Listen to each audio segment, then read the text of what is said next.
Bienvenue sur toute l'actualité en France et à l'international. On commence tout de suite. Permettez-moi de revenir au tout début, parce qu'on ne peut pas comprendre l'Iran et Israël sans comprendre ce qui s'est produit il y a plus d'un siècle, quand toute l'architecture du Moyen-Orient moderne a été construite non pas par les peuples qui y vivaient, mais par des puissances coloniales européennes qui voyaient la région comme un échiquier et ses habitants comme des pièces à déplacer à leur guise. Au début du XXe siècle, l'Empire ottoman, une vaste structure islamique qui avait gouverné le Moyen-Orient pendant plus de 600 ans, s'effondrait sous le poids de ses propres contradictions. La corruption avait rongé ses institutions. Les défaites militaires avaient exposé sa faiblesse. Et au-dessus tournoyaient, comme des prédateurs flairant un animal mourant, la Grande-Bretagne et la France, deux puissances impériales aux appétits immenses et sans la moindre hésitation morale à les satisfaire. Quand les Ottomans ont pris la décision catastrophique de s'aligner sur l'Allemagne pendant la Première Guerre mondiale, ils ont scellé leur propre destin. L'Allemagne a perdu, l'Empire ottoman s'est désintégré, et la Grande-Bretagne ainsi que la France sont arrivés avec des cartes et des crayons pour tracer les frontières du Moyen-Orient moderne, avec un mépris saisissant des réalités ethniques, religieuses et tribales sur le terrain. Cette décision, prise dans des bureaux européens par des hommes européens qui n'avaient jamais vécu un seul jour dans la région, a créé les lignes de fracture qui déchirent encore le Moyen-Orient aujourd'hui. Souvenez-vous-en, parce que tout ce qui suit découle directement de ce péché originel de l'arrogance coloniale. La carte est venue d'abord, les conséquences sont venues après, et quelque part un futur point de presse à la Trump allait encore appeler ça une stratégie formidable.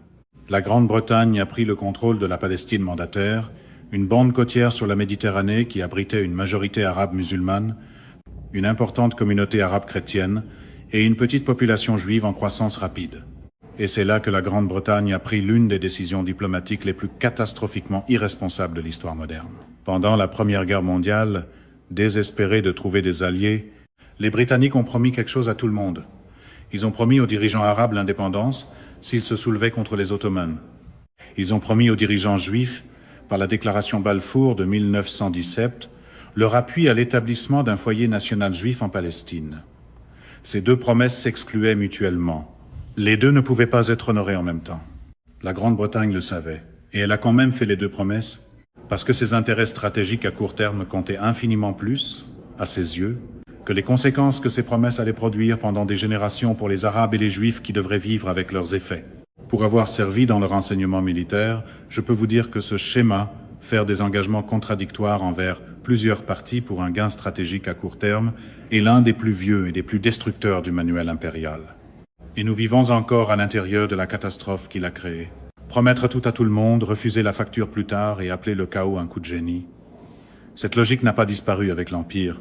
Elle s'est simplement offert un meilleur maquillage télévisé. Durant les années 1920 et 1930, l'immigration juive en Palestine a augmenté de façon spectaculaire.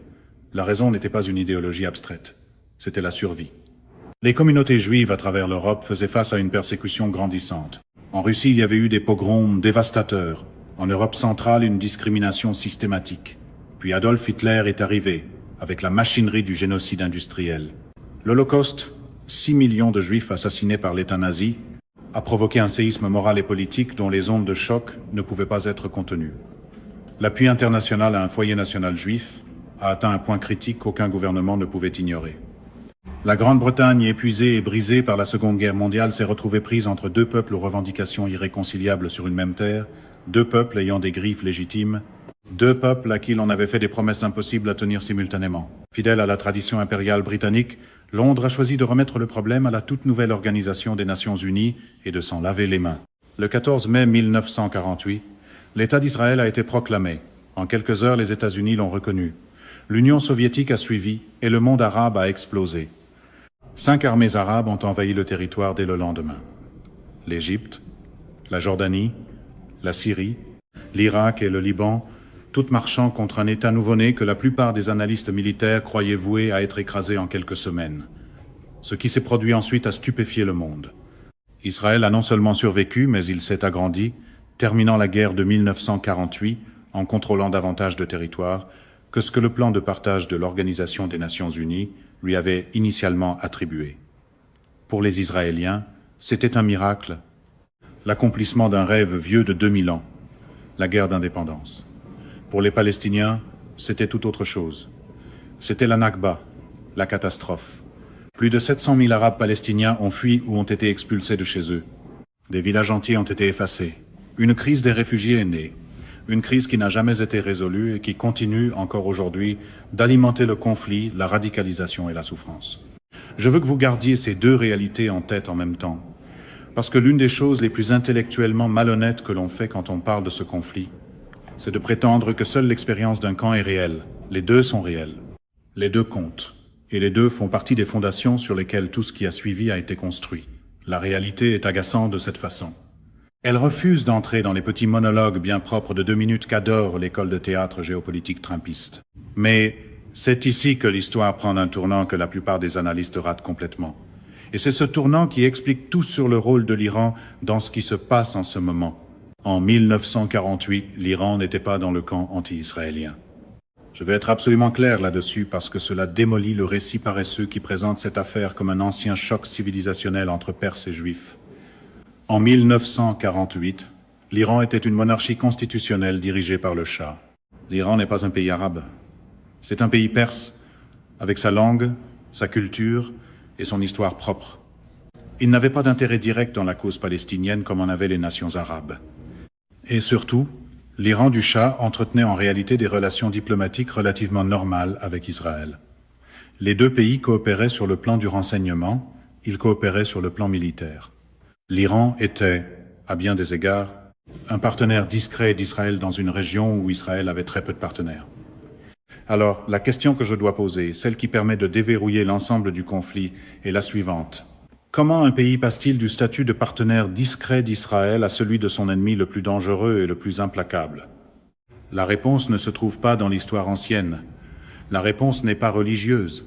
La réponse, c'est une transformation politique provoquée par des décisions précises, prises par des gouvernements précis. Et l'un de ces gouvernements était celui des États-Unis d'Amérique. L'histoire, contrairement au discours de campagne, a cette mauvaise habitude de conserver les reçus.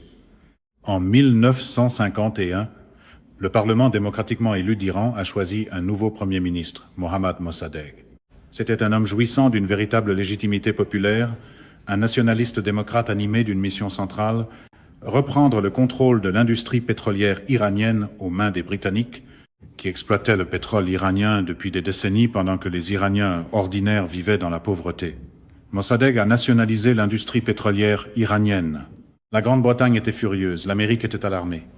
Et ce qui s'est produit ensuite est quelque chose que je veux que chaque Américain qui regarde cela comprenne clairement, parce qu'on ne l'enseigne pas dans les écoles américaines et qu'on n'en parle pas honnêtement dans les médias américains, alors que c'est absolument central pour comprendre pourquoi nous en sommes là aujourd'hui. En août 1953, la Central Intelligence Agency, la CIA, et les services britanniques ont lancé une opération clandestine, l'opération Ajax. Ils ont payé des gangs de rue pour semer le chaos à Téhéran. Ils ont soudoyé des officiers militaires iraniens. Ils ont fabriqué des manifestations. Ils ont orchestré l'effondrement politique d'un gouvernement démocratiquement élu parce que ce gouvernement avait osé affirmer un contrôle souverain sur ses propres ressources naturelles. Mossadegh a été arrêté. Il a passé le reste de sa vie en résidence surveillée. Le Shah, qui avait en réalité fui l'Iran pendant la crise, d'abord en Irak, puis à Rome, a été ramené par avion et réinstallé au pouvoir, désormais plus dépendant que jamais de Washington. Pour avoir travaillé dans le renseignement militaire, je comprends parfaitement ce qu'était l'opération Ajax. C'était une opération classique de changement de régime clandestin.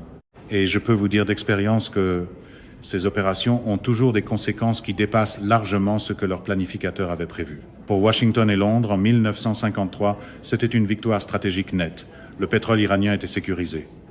Un gouvernement pro-occidental était de retour au pouvoir. Mission accomplie.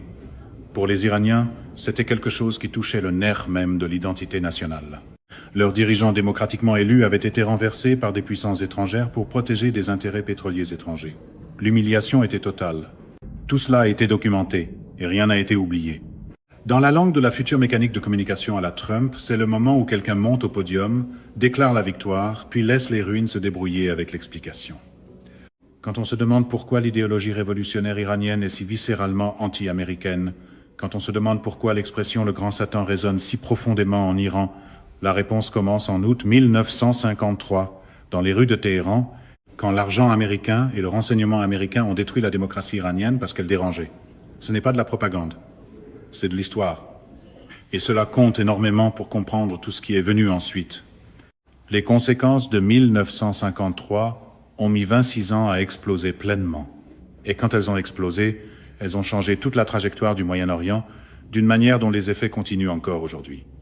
Le Shah a gouverné l'Iran avec un autoritarisme croissant pendant les années 1960 et 1970.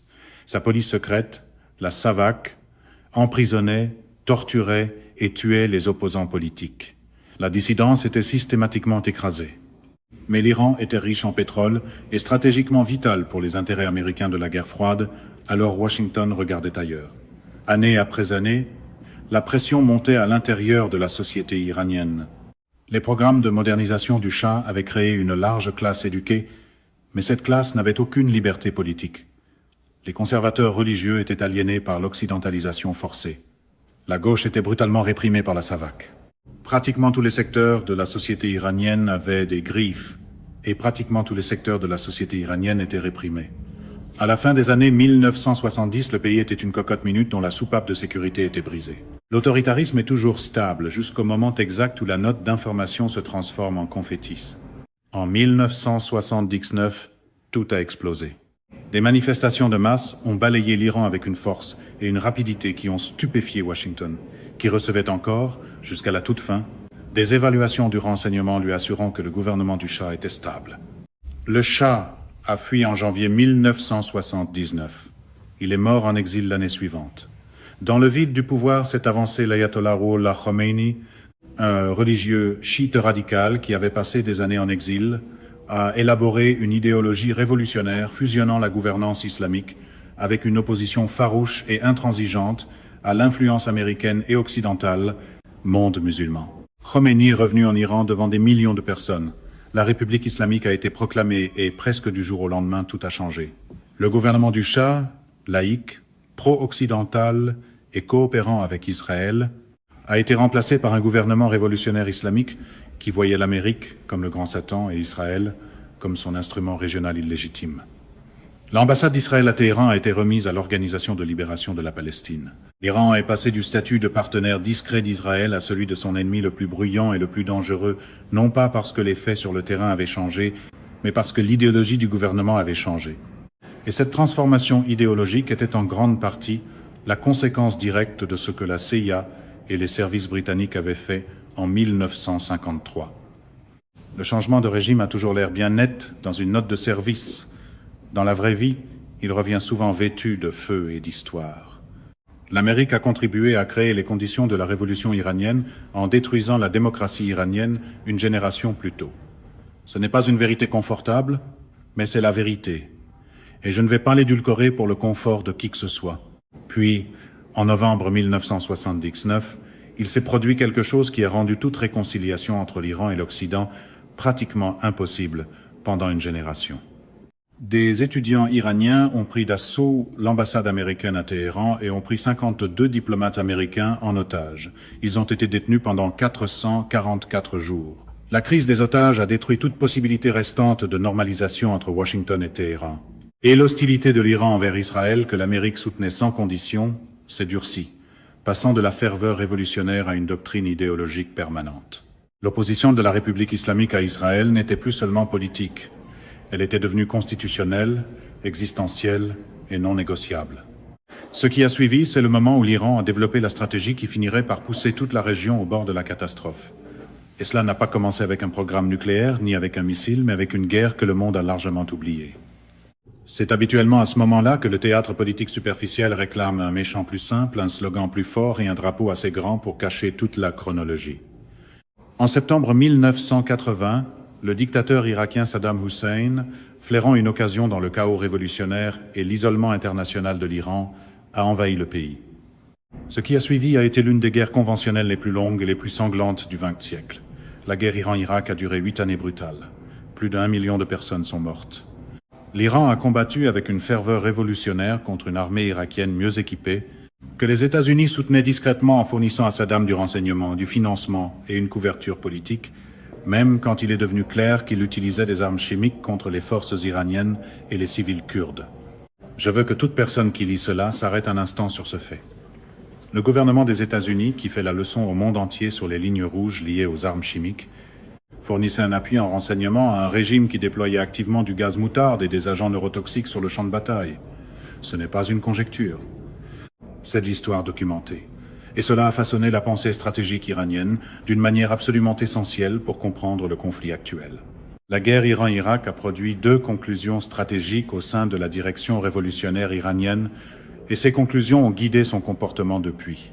Premièrement, l'Iran ne pouvait jamais compter sur un soutien étranger et ne pouvait jamais se permettre d'être militairement inférieur à ses ennemis. Cette conviction a poussé l'Iran à poursuivre le développement de technologies avancées de missiles balistiques et, éventuellement, d'une capacité nucléaire, non pas, comme la propagande occidentale voudrait le faire croire, par simple agressivité, mais à partir d'une compréhension durement acquise. Lorsqu'un pays est isolé et attaqué, personne ne vient le sauver. Pour avoir été dans le renseignement militaire, je comprends parfaitement cette logique. C'est la même logique qui pousse chaque nation ayant un jour cherché à se doter d'une dissuasion nucléaire. La deuxième conclusion stratégique était la suivante. Une guerre conventionnelle directe coûtait trop cher et était trop risquée pour un pays dans la position de l'Iran. L'Iran avait besoin d'une autre forme de stratégie militaire capable de projeter de la puissance, de dissuader ses ennemis et de leur imposer des coups sans obliger l'Iran à combattre directement. Cette stratégie, c'était le réseau par procuration. Et le premier produit majeur de cette stratégie a été une organisation appelée Hezbollah. Le Hezbollah a été fondé au Liban en 1982 avec l'appui direct de l'Iran, des armes, de l'entraînement, du financement et une orientation idéologique. Son objectif affiché principal était la résistance à l'occupation israélienne du sud du Liban. Mais dès le départ, c'était plus qu'une milice. C'était le prototype de toute la stratégie régionale iranienne. Une organisation armée très capable et profondément motivée, capable de combattre les ennemis de l'Iran sans que des soldats iraniens meurent en première ligne. L'Iran avait trouvé un moyen de faire la guerre à Israël sans tirer un seul coup de feu depuis le sol iranien. La stratégie par procuration était née et, au cours des 4 décennies suivantes, elle allait se métastaser en l'une des architectures militaires les plus complexes et les plus dangereuses du Moyen-Orient moderne. Le Hezbollah au Liban, le Hamas à Gaza, les Houthis au Yémen, les milices soutenues par l'Iran à travers l'Irak et la Syrie, un anneau de groupes armés entourant Israël de tous côtés, tous alimentés sur le plan opérationnel depuis Téhéran. Et une fois que cette machine existe, la solution habituelle du monde adjacent à Trump consiste à résumer un système de 40 ans avec un slogan de 10 mots et un air très sérieux. Je veux être clair sur un point avant d'aller plus loin. Ce qu'Israël a fait entre 2024 et 2026 n'était pas réactif. Ce n'était pas défensif, dans aucun sens conventionnel du terme. C'était une campagne méthodique, planifiée d'avance, stratégiquement séquencée, visant à démanteler toute l'architecture régionale de l'Iran, avant que l'Iran puisse achever son programme nucléaire et devenir impossible à déloger. Pour avoir passé des années à analyser des opérations de renseignement militaire, je peux dire avec une confiance absolue que ce n'était pas de l'improvisation.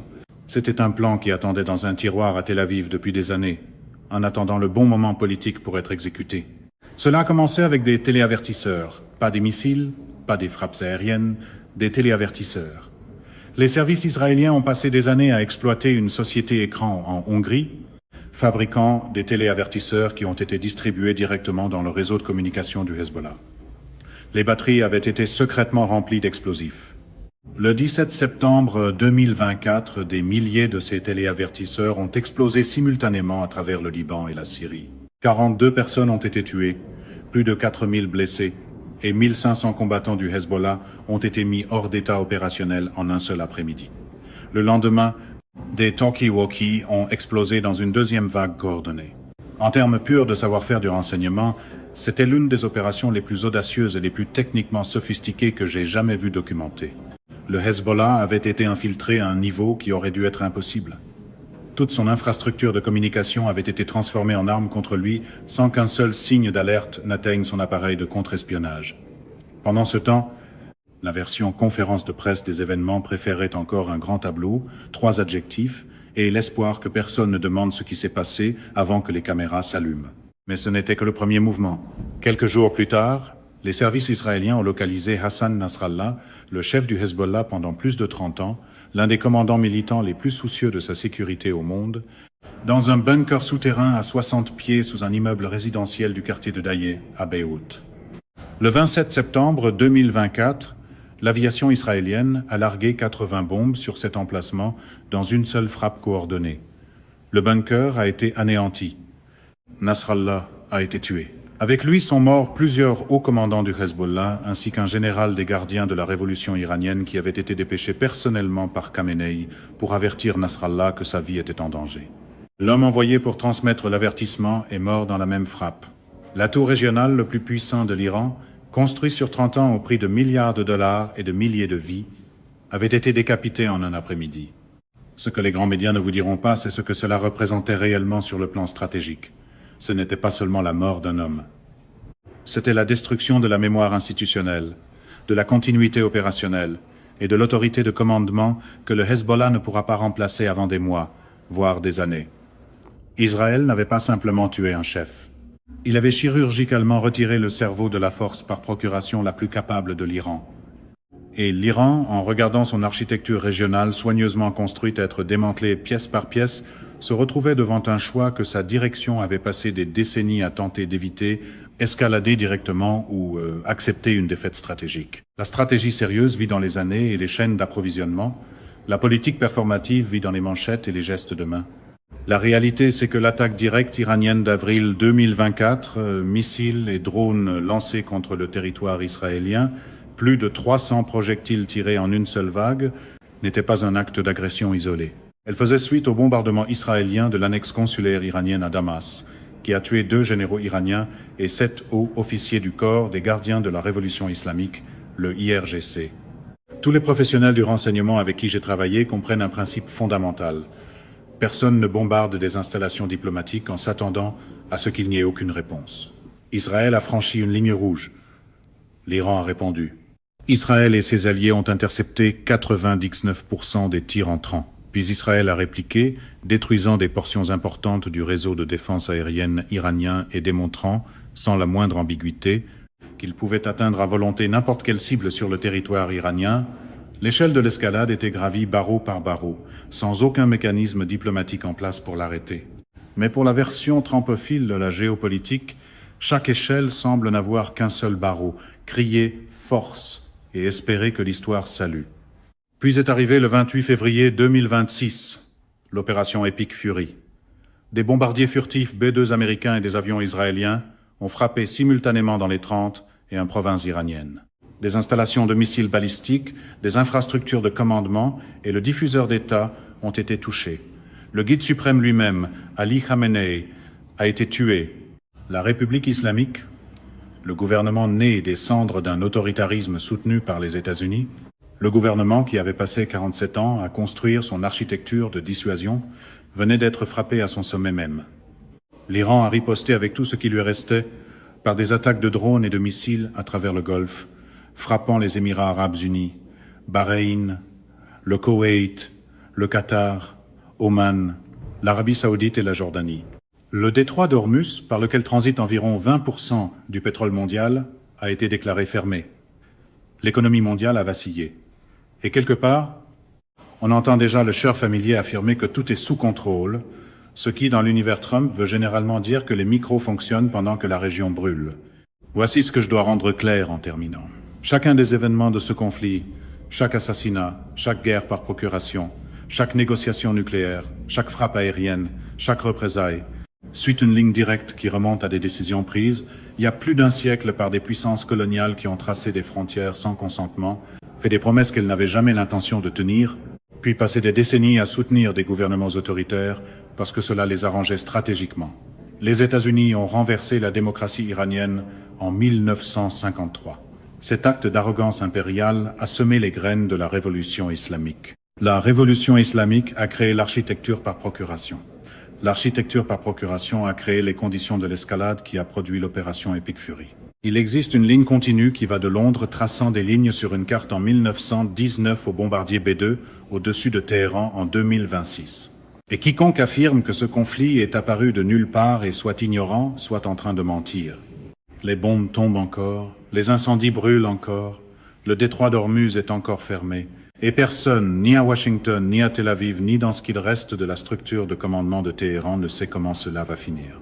Ce que je sais, c'est ceci. Un conflit de cette ampleur, avec des racines aussi profondes, ne se résout ni rapidement ni proprement.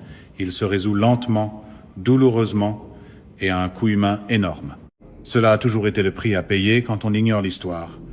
Et c'est ce prix que nous sommes en train de payer en ce moment.